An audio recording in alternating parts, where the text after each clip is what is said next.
Aujourd'hui, on va passer les Ardennes pour se rendre chez nos cousins belges, qui ne sont pas non plus, vous allez le voir, épargnés par notre époque. Vous savez, cette époque où l'information est plus rare et précieuse que l'or. Donc non, ce n'est pas une histoire de chasse que je vais vous raconter aujourd'hui, même si la chasse en est le décor. Et même si la chasse en paye le prix, comme souvent. Non, c'est une histoire de mots. De ce qu'on choisit de montrer et de ce qu'on laisse disparaître.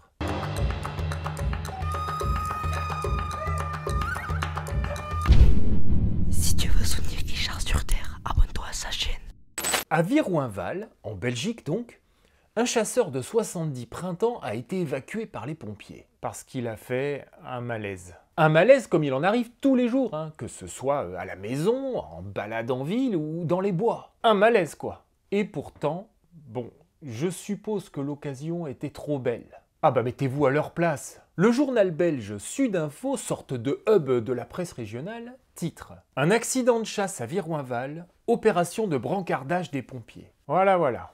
Les plus indulgents d'entre vous vont plaider la maladresse. D'autant que d'autres titres de presse ont relayé l'info correctement. Je reconnais bien là votre bienveillance naturelle. Mais c'est à mon sens allé un peu vite, si je puis me permettre. Parce que vous n'êtes pas sans ignorer que la presse locale, vous savez, la presse à l'ancienne, se porte pas hyper bien. C'est fini le temps où le papy il allait chercher son journal le matin. Enfin, ça n'a pas disparu, mais c'est en voie de disparition. Donc pour exister dans cet océan de contenu généré à la chaîne, il faut des stratégies. Et une de ces stratégies, c'est de générer de l'engouement. On aurait dit il y a quelques décennies, du buzz. De l'engagement Facebook, des réactions, des commentaires, des partages, du clic. Chaque interaction que vous avez avec une publication, quelle qu'elle soit, est traduite en statistiques. Et ces statistiques sont ensuite utilisées par les médias pour vendre de l'espace publicitaire. Sur cet article dont on parle depuis tout à l'heure, vous voyez tout en haut une publicité pour un spectacle. À droite du même article, une pub pour une appli qui propose des jeux d'argent.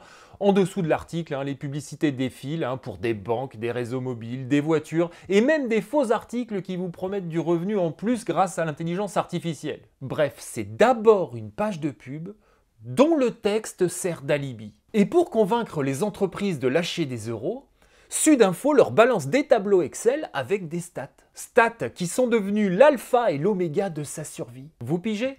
Et comment qu'on fait pour les soigner ces stats et se rendre par la même occasion hautement désirable par ces entreprises? On utilise des mots magiques. Et le mot chasse en est un. Il est un déclencheur, il attire immédiatement l'attention. Et surtout, il est suffisamment clivant pour attirer tous les rageux du coin. Parce que c'est ça qu'on veut. Donc le mot chasse participe au financement de Sudinfo. Parce que les médias en général, Sudinfo et les autres, ils sont pas anti-chasse. Ils ne font pas ça contre les chasseurs.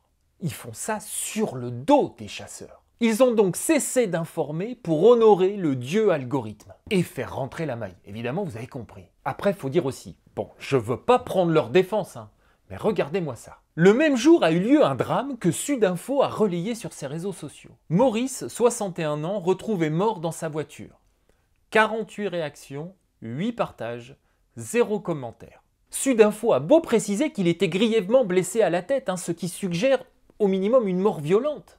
Force est de constater que tout le monde s'en fout. En revanche, le faux accident de chasse, 300 réactions, 352 commentaires et 84 partages. Ce n'est donc pas l'information qui a dicté ce titre et encore moins la vérité. C'est juste l'algorithme. Plus les gens sont en interaction avec une publication, et plus Facebook la met en avant. Donc les chasseurs ne sont pas l'ennemi du média.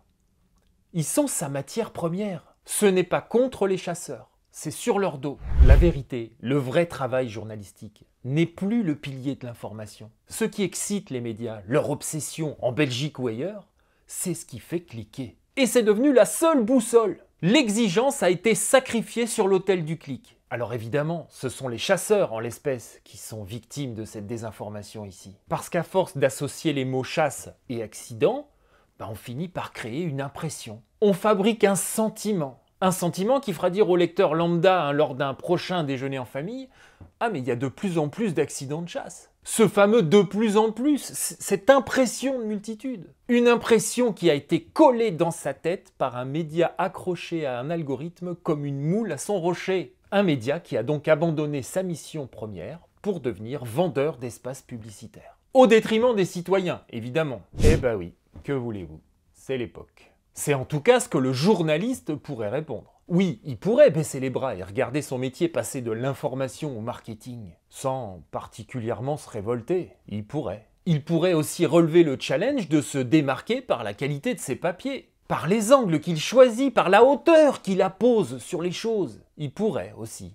Ce serait, imagine, le pari de la qualité. Il y a toujours ceux qui résistent et ceux qui se laissent brinque-baller par le système comme des pantins. Bon, après, c'est le choix de chacun, je suppose. Reste à savoir si nous, collectivement, on va continuer à accepter de se faire prendre pour des buses par Sudinfo parce qu'il a besoin de vendre une pub pour une appli de jeu d'argent. Pour paraphraser Coluche, quand on pense qu'il suffirait qu'on arrête de cliquer pour que ça se lise plus. Ah, Tata Rachel me fait dire qu'elle aimerait bien être invitée à la chasse en Belgique. Mais si Tata, tu vas voir, je suis sûr que tu vas recevoir plein de messages d'amour qui vont arriver directement de Belgique. Ah bah oui Tata, on ira ensemble. Puis ça sera l'occasion pour Sudinfo de faire un article. Un youtubeur français et sa vieille tante séquestrés par des chasseurs wallons. Mais non Tata, t'es pas vieille, pardon, pleure pas Tata. Je vous dis à bientôt sur Terre ou ailleurs.